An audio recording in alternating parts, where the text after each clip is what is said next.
Hello, everyone, and welcome to the Abel Contemporary Gallery. I'm here today with Emily Hoyt-Weber, and we are talking about her wonderful installation in gallery number 5 called Fly by Trim.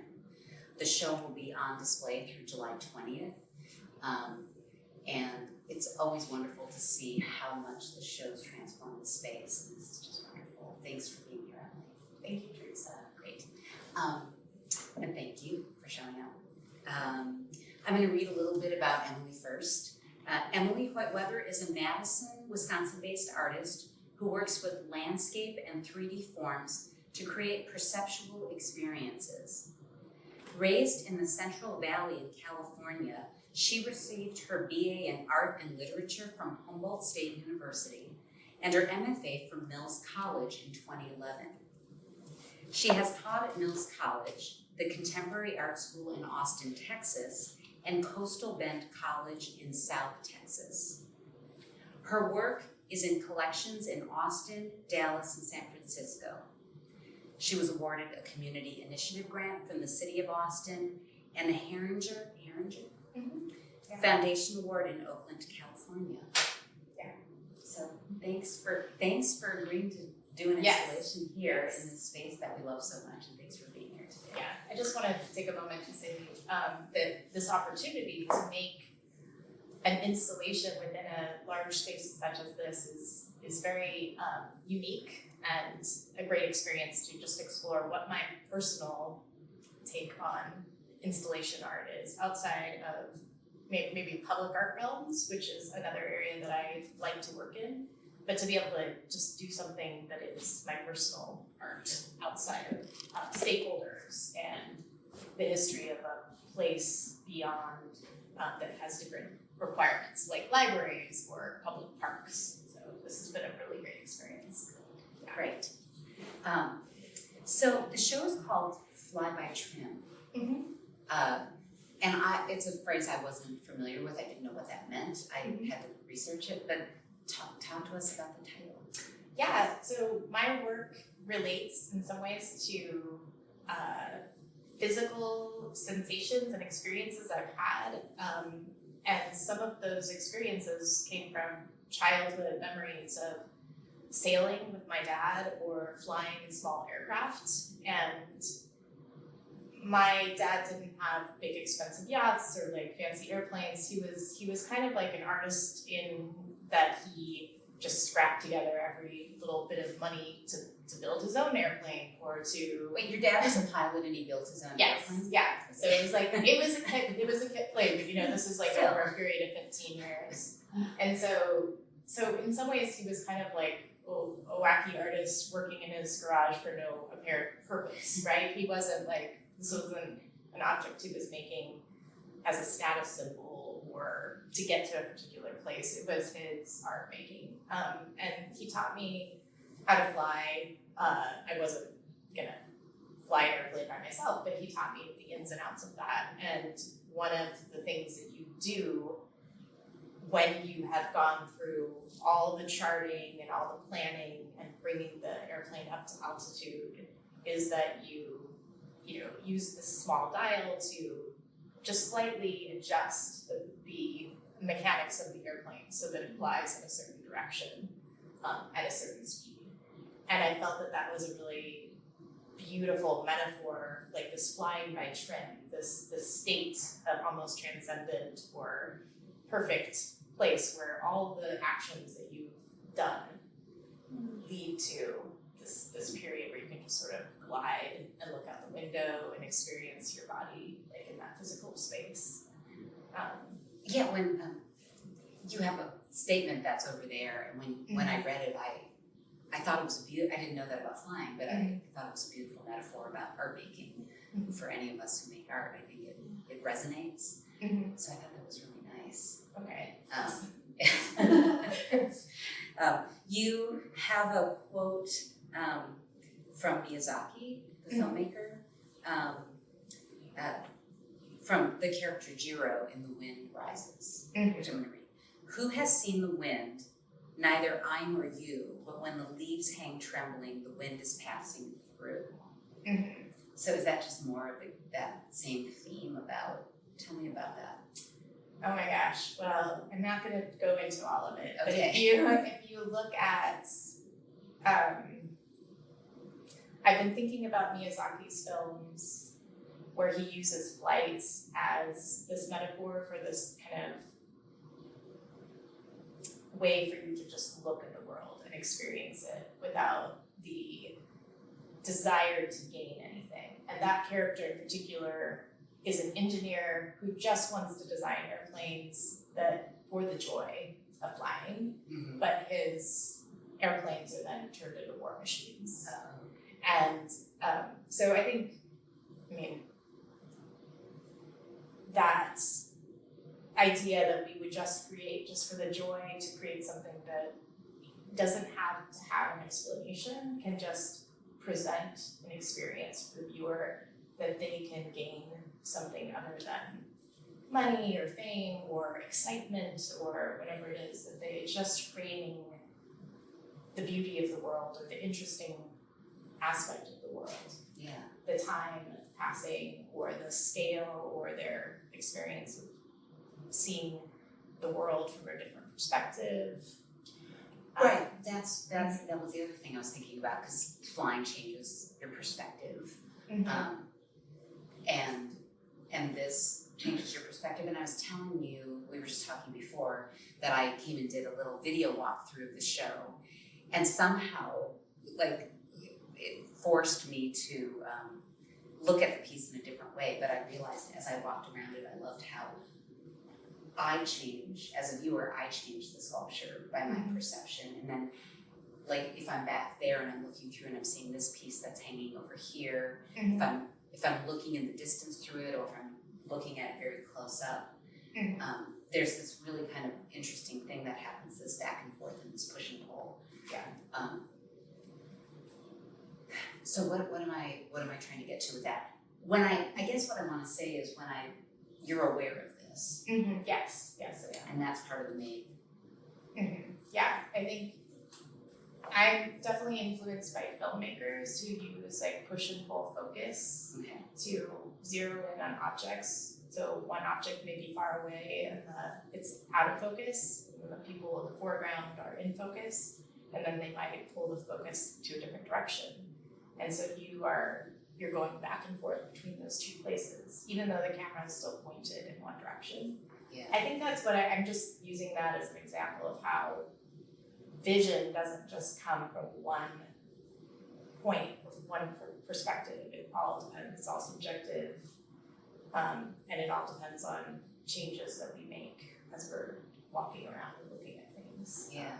And so just to kind of make people aware of that is interesting to me. I like that. I want them to become more aware of how they see, not just what they see. So,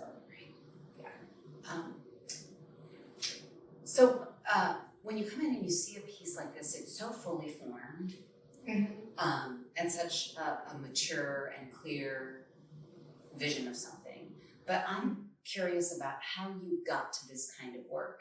And I know that you started out doing some painting and drawing. I mean, I think there's also an aspect of this that feels like a drawing come to life also.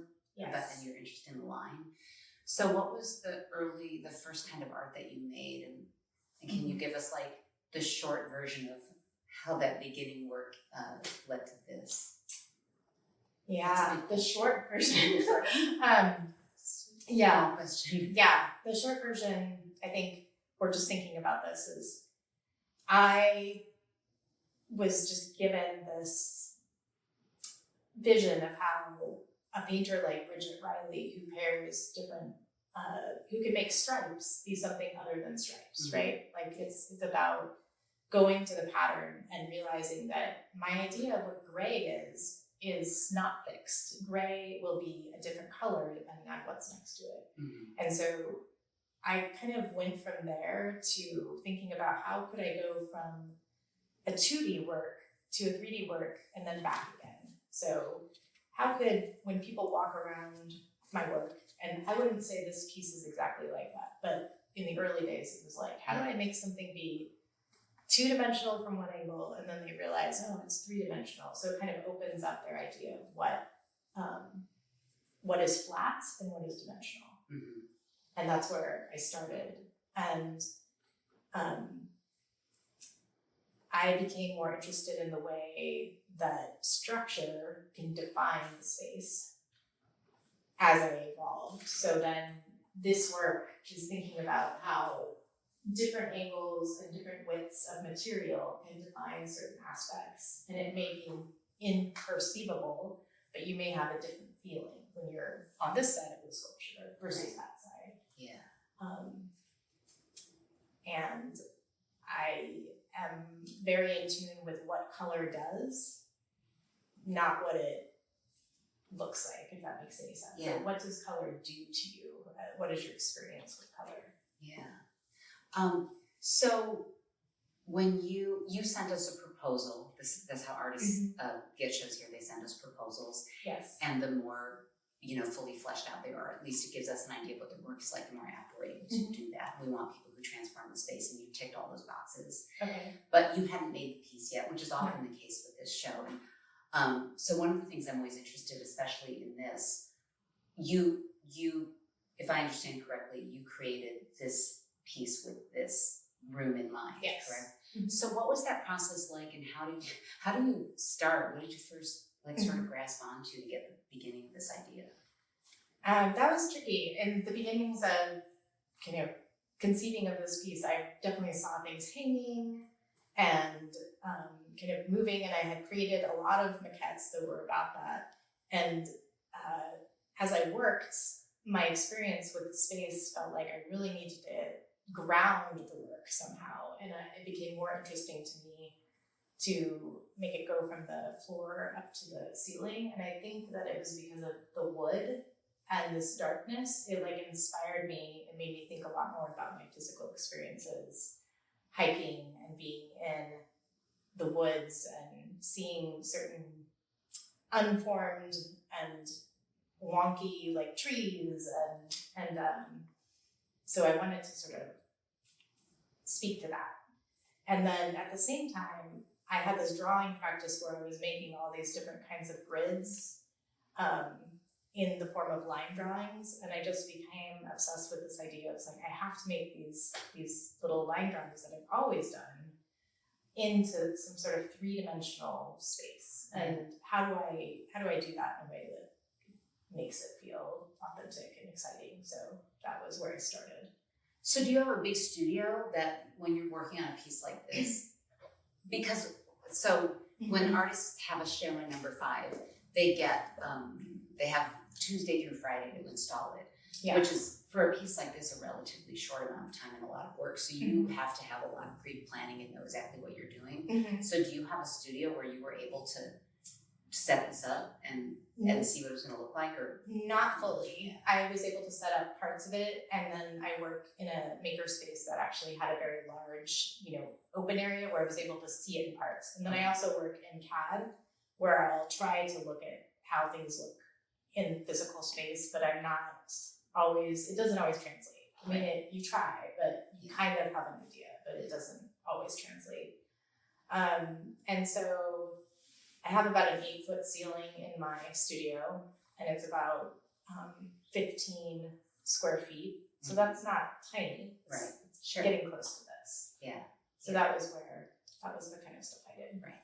Yeah. Just not the same ceiling heights. No. Yeah. And I had to constantly be reminding myself of that. How far up is this? Right. How do I want to point to the ceiling above us? Yeah. Do I want to obscure it, or do I want to show people it? Is it the sky above us, or is it something I'm trying to get you not to look at? Right. So what materials is this made of? The materials are steel and poplar and glassine paper. So all the wood that I broke down was from poplar, and then the steel is a kind of tension element, which is something that came out within this piece that I really enjoyed. So it was part utilitarian, how do I get all this to hold together? Right. And now I love the idea of creating steel structures that I want to explore that more, where the steel structure sort of is the tension that keeps these more fragile materials held together. Yeah. And then there's also carvings, which is something that is some material, Okay. which is another thing. I mean, I can talk about that as well if you want me to. But If you have something interesting to say about I think it's like these little tiny dots of reflection yeah. that I really enjoyed that. I was thinking about connective tissues, kind of like how through these line drawings, like where do lines meet? Yeah. And just having this little reflective element at each of those points Right. felt interesting to me. Yeah. That's great. So here's something that you said. How can I make something analog with very few materials that can alter our understanding of how we experience our surroundings? How can the art reinform our experience with three-dimensionalities, with the location, with the people we interact with? So talk about I like the concept of analog. Mm-hmm.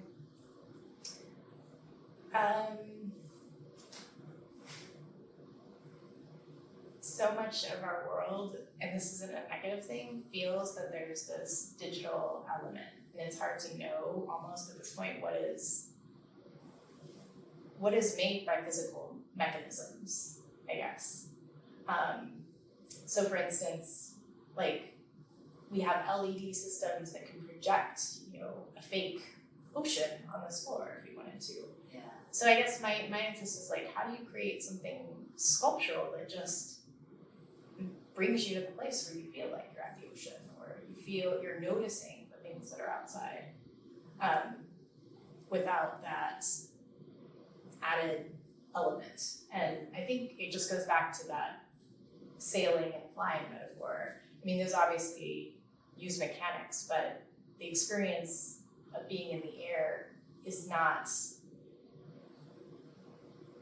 I don't know, it's not generated by some mechanical or object that is projecting the experience for you. And therefore, I think it has many more possibilities, because the weather and the light and the time changing are all things that are so, the minute differences among them can never be reproduced by machines or a digital experience, in my view. Yeah. And so I think that that's interesting. Yeah. I think a lot of really wonderful art does one of two things, or sometimes it does both, which may be the case with this, is art can either transport you somewhere else, or it can force you to be really present with it. And I think this sort of does both things. Okay.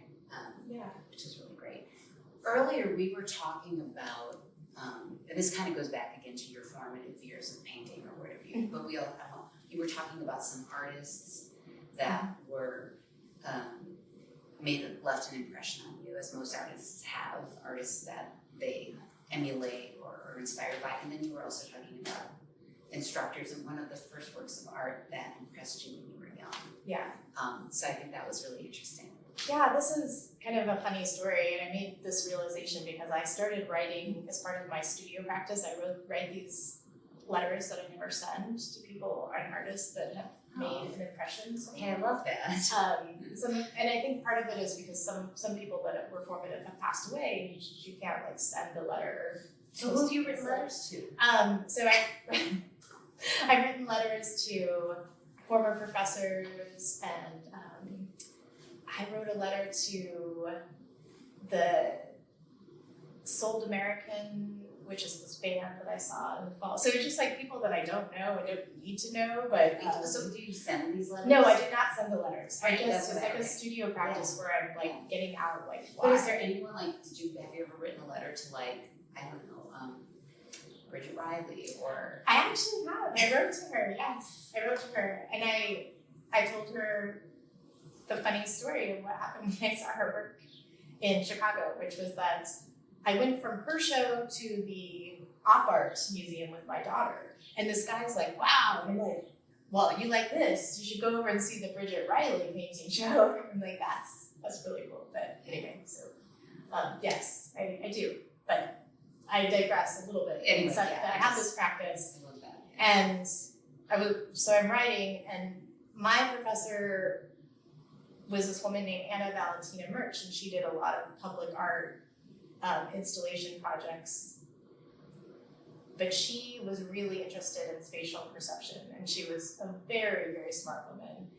And she said she was my advisor, and she said, I really think your work is about perception and space, and not about like design and color. Like she was like, I think you should really rethink why you're making it. Because I'm like, I don't know if I'm doing this because I like structures and pattern. And she's like, no, it's really about perception. I'm like, oh my gosh, you're right. It's about seeing. Like I want people to see things differently.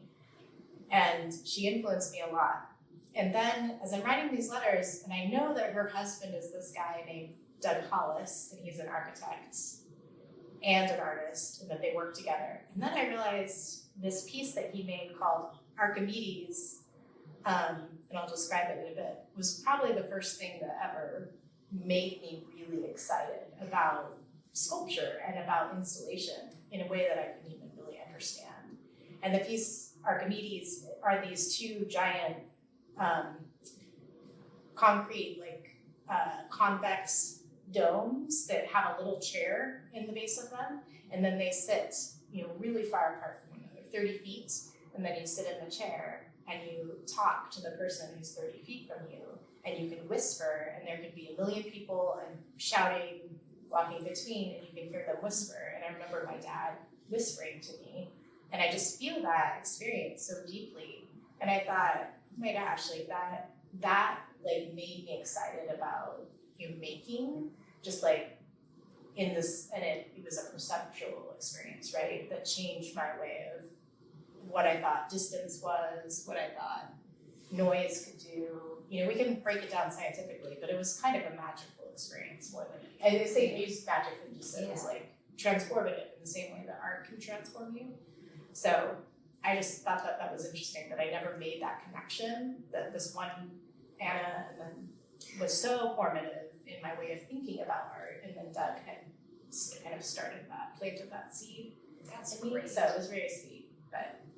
And I think about how can you make art that really transports people out of their preconceived notions about where they are in physical space in relationship to other people, in relationship to their history, in relationship to time, those kinds of things. Yeah, I think there's a lot of artists who, or people who are interested in the arts, have a moment like that with a work of art or a number of works of art at a young age that becomes this really aha moment, and you really want to sort of seek out experiences like that, whether you're someone who just appreciates art or you dig in and you realize I actually want to be the maker of this. I want to give this experience to other people. I think that's a really great example of that. Yeah. How old were you? I was probably 10. So. Yeah, and I think what's interesting about his work too, and about work like that, is that it doesn't have to live within the gallery or the fine art realm, and it can be for everyone. It can be for any people who sit down. I've tried to make my work like that as well, where it's accessible. The idea is accessible for people. Right. Yeah, I think you had work in Madison at the Public Library, and I'm assuming that was another thing where they showed you, here's a space and this is how you can, and that's great because everybody, hopefully all kinds of different people. Was there any feedback you got from when you have really public shows lots of people come here to see it, but it's obviously a dedicated art group that probably comes to the gallery and makes the effort to come here. So how is that different than when it's in a public space? I mean, it's kind of affirming because you don't realize how many people are seeing your work and what they think about it. So it's really special. And I've had this experience with other public art I've made where even though the work happened, maybe it was a temporary project years before, you meet somebody and you're like, well, yeah, I made art and I have this thing, and they're like, oh, I remember that, and they get excited because they weren't at a gallery, they were just taking their dog for a walk and they saw your work. And my experience with Vinny is that it wasn't just about making the work, it was about being part of the community in a new way, because I haven't lived here that long, and libraries and public places are so important to me and myself, and just to be honored by getting to be part of that little community, which the library folks in Madison are pretty awesome people. Yeah. So Yeah. they're like a really great group of Did you people. create the piece? Were people watching you make the piece, or did you do it when the gallery was closed? Or the Yes, library yeah. was closed? People were watching me put it together in parts, like in this art room. They have this great art room, and I have some fun stories about things that happened. Like this little toddler like loved the tubes that I was putting together. They're similar to these, and I gave her one. I was like, oh, I'll just give this one to you. And what it did is it made that particular part of this sculpture like really not quite as strong as it should be, and so I've had to go into the library like multiple times to fix it. And I'm like, why don't I just bring a new tube? I mean, nothing else in the pieces like hurt, but that one place that I was like, well, at least that little girl has that tube, possibly. Like, I don't know. So that was fun. And then people often are like, what are you doing? Because they're like, this is what are you making? Like so those kinds of reactions are fun, and I just like to talk to them about it and the materials. So, So you moved to Madison about 3 years ago from Austin. Yeah. And how long had you lived in Texas? It was, so I left for a short period of time to go to graduate school in the Bay Area, but I had lived there continuously for about 18 years. And then I came from Central California, San Luis Obispo region, and lived in Northern California for a long time. Do you feel like the environment has Madison or living in Wisconsin or the change of landscape informed your work? Yeah, the seasonal changes are so dramatic here that it's intense. For my husband and I both will go on a walk and we're like, it's so dead, it's so brown. And I can't even believe that it's gonna look like it will in that picture that we took, in 1 month. And so that's pretty dramatic. No, it's like all of a sudden just people don't understand, like it just explodes really rapidly. Yeah, it does. Yeah, which is pretty cool. Yeah. I like those markers of time because they're so dramatic that you almost become a different person. Like during the picture, your physical self changes. It has to morph almost the way an animal hibernates. Like you have to put on more clothes, and you're not so concerned about the way your hair looks under a hat. But I mean, I think it's just fascinating how different it is. Yeah. So what did your father, the pilot and the maker of things, think of your work? He was really excited that I know how to use tools, which is funny. So we would always like geek out over like different tools that we have. And I work at this maker space called the Laundry, and there's a lot of older makers there who tell me about different tools that they know about. So it kind of continues the connection that I have with my dad, I think sometimes. Yeah. But I think he was pretty confused. He's like, you should do something utilitarian, I think that was just sort of his take on it. Right.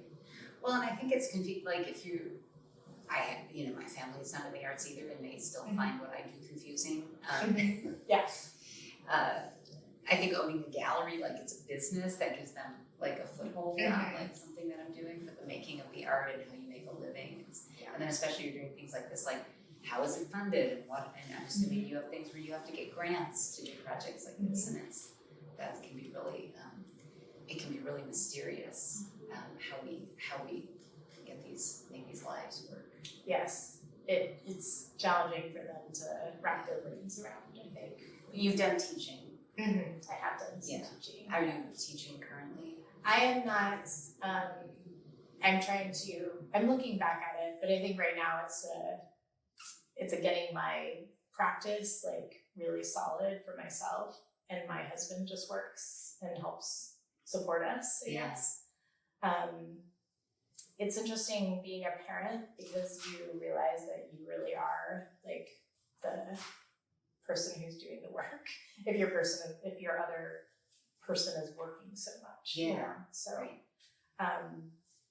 I think there's that. And I think I think for me, teaching has always been the economic place, because there isn't money in making objects that are more temporal.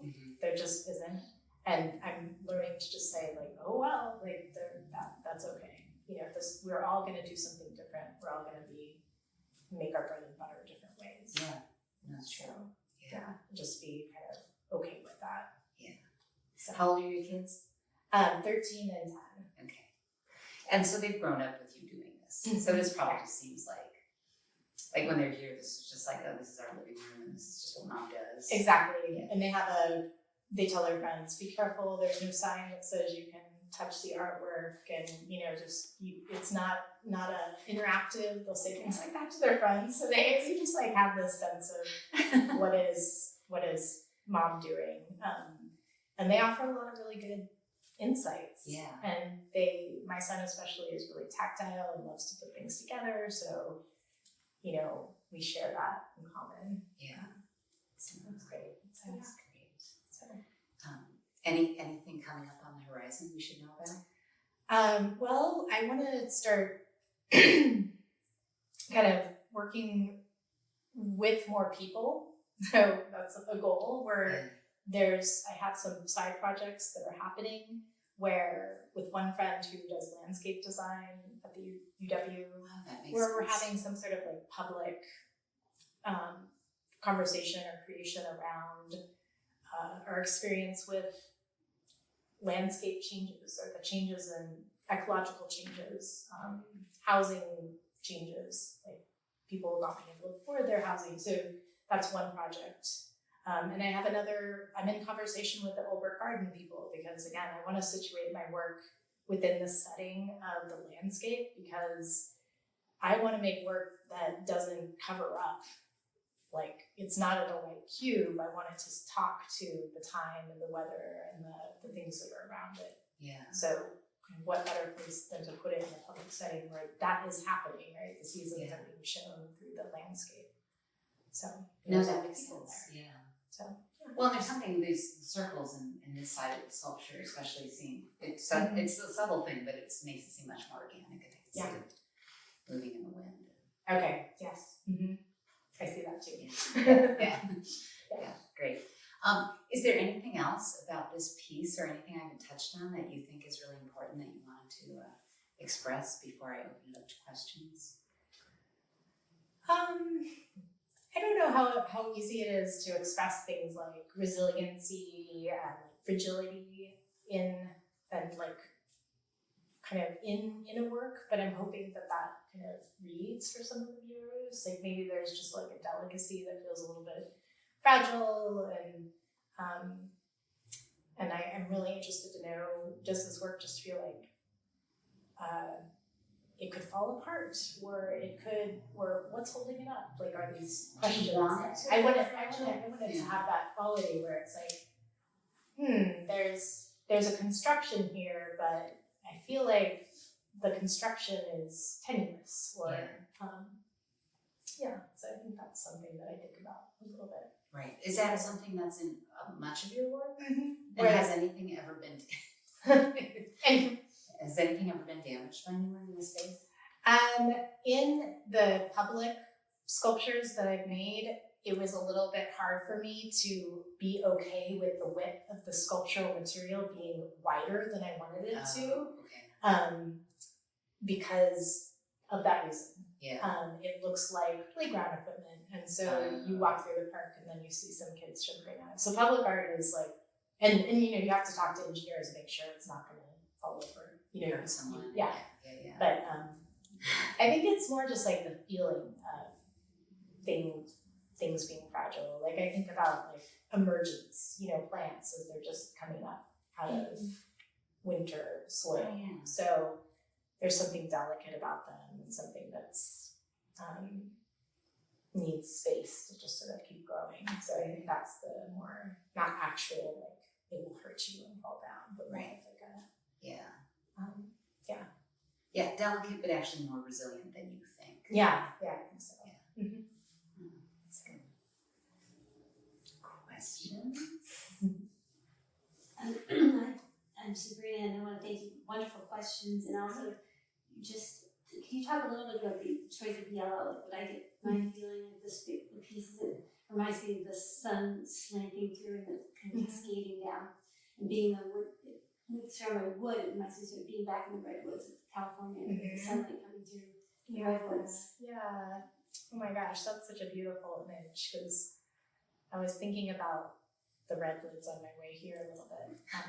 So yeah, the yellow, I mean, I work with a lot of color in my sketchbooks, and I'll do watercolors, and then I paint things, and this seemed like the perfect opportunity for yellow. It's so golden and warm, and then my experience with that color is with this emergence. So like I thought specifically about a willow tree that I would walk by in very, very early spring. It was kind of the only thing that was in color.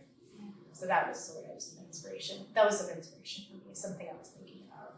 But I love the slanting yellow light through redwoods. Feels really great sitting in this position, yeah. Yeah.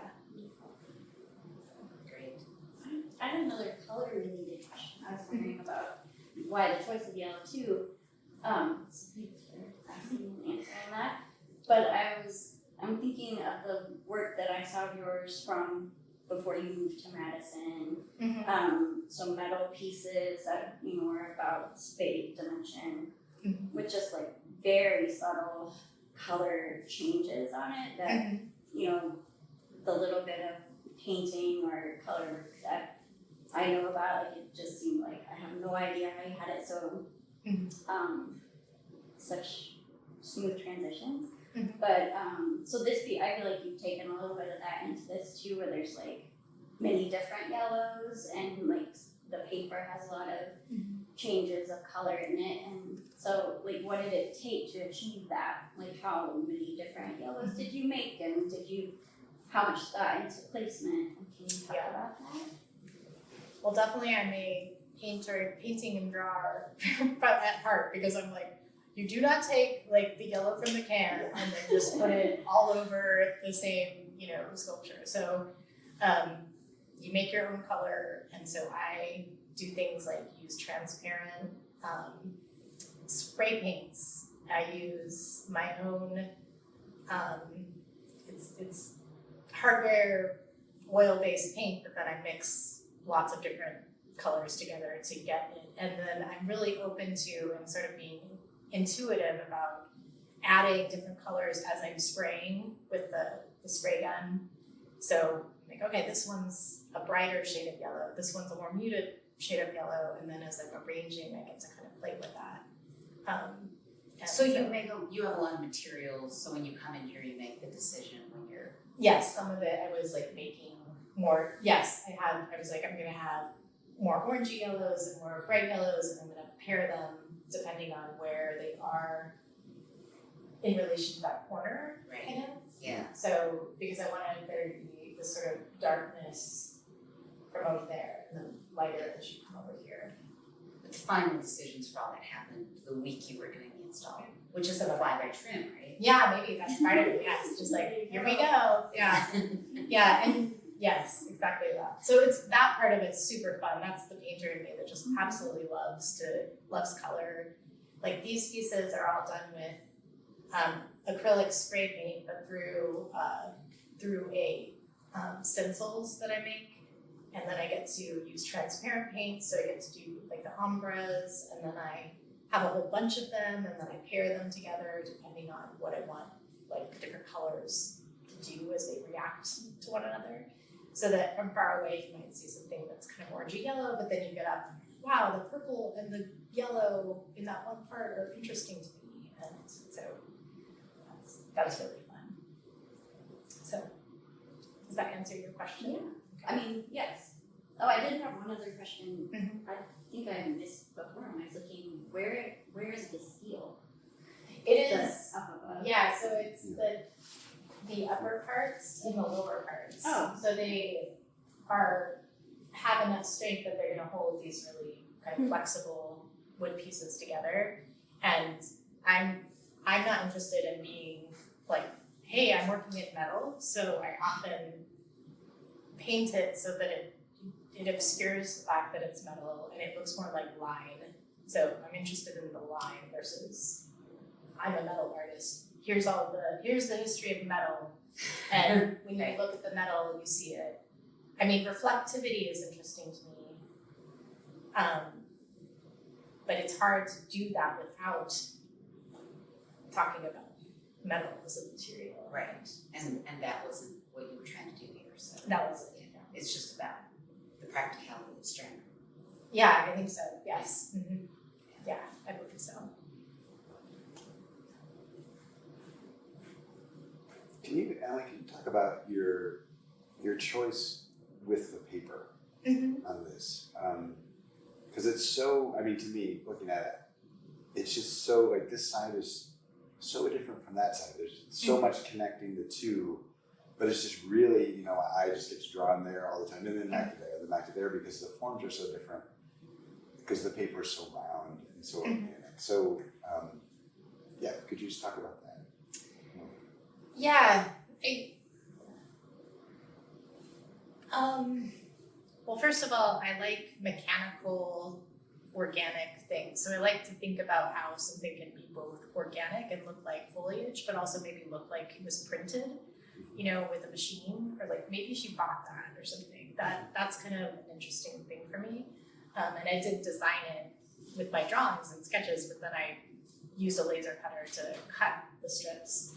And I think, again, the willow tree and these other natural structures that have an impression based on the way the leaves fall on the stem. I would describe it as this: you walk by a group of like straight grasses and you have one feeling, and then you walk by a group of plants that have round leaves and round flowers, and you have a different experience. And so it's sort of like I wanted to create that dynamic as you walk around the piece. I'm just curious about those as well, because they're so uniform, and in some cases they're like following the lines completely, like really straight, but then at the bottom they're kind of draped and tangling, and I like the, like almost petals, the leaves that have fallen off. Yeah, that is the part that, I think the fact that you have things on the floor add to that sense of organic, or you could have walked through forest floors or something. Yeah. And movement in it, gets a sense of movement even though it's not moving, right? Okay. Yeah. I like it when it's interesting when people say something is natural and therefore or wild, and then in many experiences we want to sort of prune nature and make it into lawns and topiary bushes. There's a part of me that really is offended by topiary bushes and lawns, but I see them also as like framing other things in the landscape. So I don't have any strong opinions about that, but I definitely thought of how certain trees are sort of trash trees, and that they're growing all crazy, and they've got their branches are going wild, and part of it's a snag and part of it's living, and people don't consider them urban friendly because they don't have a real trunk. So I was thinking a little bit about that. That's a long description, but there's a lot there. Yeah. And so I was thinking about how my structures that do have a lot of repetition and are kind of exact could have these opportunities for the same level, same mistakes, or the same or diverging paths from the original grid structure, or the original pattern. Does the math ever get in your way? No, Okay. the math is like so fun. It's really fun for me. I want to share like something my son made in math. He created an equation through this program. I think this is so cool. And it was an equation that would define a line on a graph. And when you zoom in, the line is curved like this.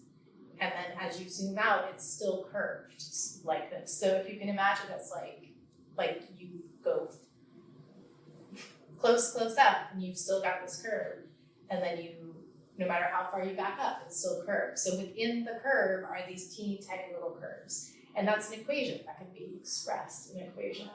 And I was just like, oh, my mind is kind of blown, and I'm not sure I'm expressing it all to you guys well enough, but You probably are, Okay. it's just my lack of math knowledge is, but I'm sort of, I think I can. okay, yeah, it was, Wow. anyway, I think about that. I think math is really interesting, not from a mathematical perspective, but from the perspective that these numbers and these patterns and these equations can actually describe three-dimensional things. I think that's really fascinating. Well, I also think, people I know who actually understand math. Yeah. It's this, and correct me if I'm wrong, if anybody, like, I hope I'm not saying anything that sounds sort of dumb, but there's this push and pull between, are we creating something or rediscovering things? Mm-hmm. Is that right? And I think that art is kind of like that too. Yeah, I agree. It's like it's just the discovery part. Yeah. It's fascinating to me, very exciting. Because that's the other thing, like, I think your art has a sense of, like, you created it, but it also has a feeling of exploration and discovery. So the two things are sort of, as I'm discovering things, other people are discovering something about the spatial world. Yeah, I agree. Yeah, that's great. Anything else? All right, thanks everybody. Thank you.